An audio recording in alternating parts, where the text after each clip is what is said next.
മിശിഹായിൽ പ്രിയ സഹോദരി സഹോദരങ്ങളെ, ഇന്നത്തെ ദിനം മറിയം മഗ്ദലനയുടെ തിരുനാൾ ആഘോഷിക്കുകയാണ് ആഗോള കത്തോലിക്ക സഭ. യോഹന്നാൻ്റെ സുവിശേഷം 20-ാം അധ്യായം 11-ാമത്തെ വാക്യം മുതൽ യേശു മഗ്ദലന മറിയത്തിന് പ്രത്യക്ഷപ്പെടുന്നു. മറിയം കല്ലറയ്ക്ക് വെളിയിൽ കരഞ്ഞു കൊണ്ടു നിന്നു. അവൾ കരഞ്ഞുകൊണ്ടിരിക്കുമ്പോൾ കുനിഞ്ഞ് കല്ലറയിലേക്ക് നോക്കി. വെള്ള വസ്ത്രം ധരിച്ച 2 ദൂതന്മാർ യേശുവിൻ്റെ ശരീരം വച്ചിരുന്നിടത്ത് ഒരുവൻ തലക്കലും ഇതരൻ കാൽക്കലുമായി ഇരിക്കുന്നത് അവൾ കണ്ടു. അവർ അവളോട് ചോദിച്ചു, സ്ത്രീയെ, എന്തിനാണ് നീ കരയുന്നത്? അവൾ പറഞ്ഞു, എൻ്റെ കർത്താവിനെ അവർ എടുത്തുകൊണ്ടുപോയി. അവർ അവനെ എവിടെയാണ് വച്ചിരിക്കുന്നതെന്ന് എനിക്ക് അറിഞ്ഞുകൂടാ. ഇത് പറഞ്ഞിട്ട് പുറകോട്ട് തിരിഞ്ഞപ്പോൾ യേശു നിൽക്കുന്നത് അവൾ കണ്ടു. എന്നാൽ അത് യേശുവാണെന്ന് അവൾക്ക് മനസ്സിലായില്ല. യേശു അവളോട് ചോദിച്ചു, സ്ത്രീയെ, എന്തിനാണ് നീ കരയുന്നത്? നീ ആരെയാണ് അന്വേഷിക്കുന്നത്? അത് തോട്ടക്കാരനാണെന്ന് വിചാരിച്ച് അവൾ പറഞ്ഞു, പ്രഭോ, അങ്ങ് അവനെ എടുത്തുകൊണ്ടുപോയു എങ്കിൽ എവിടെ വച്ചു എന്ന് എന്നോട് പറയുക, ഞാൻ അവനെ എടുത്തുകൊണ്ടുപോയിക്കൊള്ളാം. യേശു അവളെ വിളിച്ചു, മറിയം. അവൾ തിരിഞ്ഞ് റബ്ബോനി എന്ന് ഹെബ്രായ ഭാഷയിൽ വിളിച്ചു, ഗുരു എന്നർത്ഥം. യേശു പറഞ്ഞു, നീ എന്നെ തടഞ്ഞു നിർത്താതിരിക്കുക, എന്നതാൽ ഞാൻ പിതാവിൻ്റെ അടുത്തേക്ക് ഇതുവരെയും കയറിയിട്ടില്ല. നീ എൻ്റെ സഹോദരന്മാരുടെ അടുത്ത് ചെന്ന് അവരോട്, ഞാൻ എൻ്റെ പിതാവിൻ്റെയും നിങ്ങളുടെ പിതാവിൻ്റെയും എൻ്റെ ദൈവത്തിൻ്റെയും നിങ്ങളുടെ ദൈവത്തിൻ്റെ അടുത്തേക്ക് ആരോഹണം ചെയ്യുന്നു എന്ന് പറയുക. മഗ്ദലന മറിയം ചെന്ന്, ഞാൻ കർത്താവിനെ കണ്ടു എന്നും അവൻ ഇക്കാര്യങ്ങൾ തന്നോട് പറഞ്ഞുവെന്നും ശിഷ്യന്മാരെ അറിയിച്ചു. നാം ഈ വചനഭാഗം ചിന്തിക്കുമ്പോൾ മഗ്ദലന മറിയത്തെ കൂടി നാം ചിന്തിക്കുന്നത് നല്ലത് തന്നെയാണ്.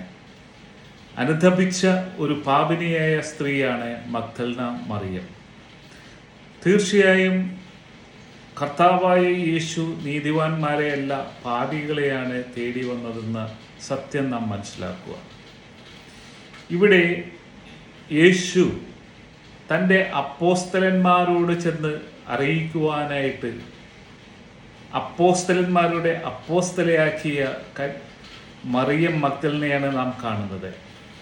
കർത്താവിൻ്റെ ഉദ്ധാനത്തിന് ശേഷം ആദ്യമായി സുവിശേഷം ഉദ്ഘോഷിക്കുന്നത് യേശു ഉയർത്തെഴുന്നേറ്റു എന്ന ആ സത്യം ലോകത്തെ അറിയിക്കുവാനായിട്ട് യേശു തിരഞ്ഞെടുത്തത് മറിയം മഗ്ദലനയാണ്. ആ മഗ്ദലനയിലൂടെ ശിഷ്യന്മാർ ആ സത്യം അറിയുകയും അവർ വിശ്വസിക്കുകയും, എന്നാൽ തോമസ് എന്ന ശിഷ്യൻ അതിനെ വിശ്വസിക്കുവാൻ വിസമ്മതിക്കുകയും ചെയ്തു എന്നുള്ളതാണ് സത്യം. എന്നാൽ ആ വിശ്വാസം യഥാർത്ഥത്തിൽ യേശു തൻ്റെ ശിഷ്യനായ തോമസിനോട് പറയുന്നുണ്ട്, നിന്റെ വിരൽ എൻ്റെ തിരുവിലാവിൽ കൊണ്ടുവന്ന് തൊട്ടു നോക്കൂ. അതെ, നമ്മളെപ്പോലെയുള്ള വിശ്വാസികൾക്ക് യേശുവിനെ അറിഞ്ഞ് മനസ്സിലാക്കി കൊടുത്തതാണ് സെൻറ്റ് തോമസും. പിതാവായ ദൈവത്തിൻ്റെ വാസസ്ഥലത്തേക്ക് കർത്താവായ യേശു ആരോഹണം ചെയ്തു എന്നതും, അതോടൊപ്പം തന്നെ നമുക്കേവർക്കും ആ പിതാവായ ദൈവത്തിൻ്റെ വസതിയിലേക്ക് നമുക്ക് എത്തിച്ചേരുവാൻ സാധിക്കുമെന്നുള്ള സന്ദേശമാണ് ഈ ഭാഗത്തിലൂടെ നാം മനസ്സിലാക്കേണ്ടത്. തീർച്ചയായിട്ടും നാം കർത്താവായ യേശുവിൽ വിശ്വസിക്കുന്നുവെങ്കിൽ ആ കർത്താവായ യേശു നൽകിയ വഴിയിലൂടെയും ആ സത്യത്തിലൂടെയും നിത്യജീവനിലേക്ക് എത്തിച്ചേരുവാൻ സാധിക്കുമെന്നുള്ള സത്യം നാം ലോകത്തോട് വിളിച്ചു പറയുക. അതാണ് നമ്മളുടെ ദൗത്യം. അത് നിർവഹിക്കുവാനുള്ള കൃപാവരങ്ങൾ പിതാവായ ദൈവം നമുക്കേവർക്കും നൽകട്ടെ എന്ന് പ്രാർത്ഥിച്ചുകൊണ്ടും നിങ്ങളിലേവരിലും ആ കൃപ എന്നും നിലനിൽക്കട്ടെ എന്ന് ആശംസിച്ചുകൊണ്ടും ബ്രദർ തോമസ് ജോർജ് പാണശ്ശേരി.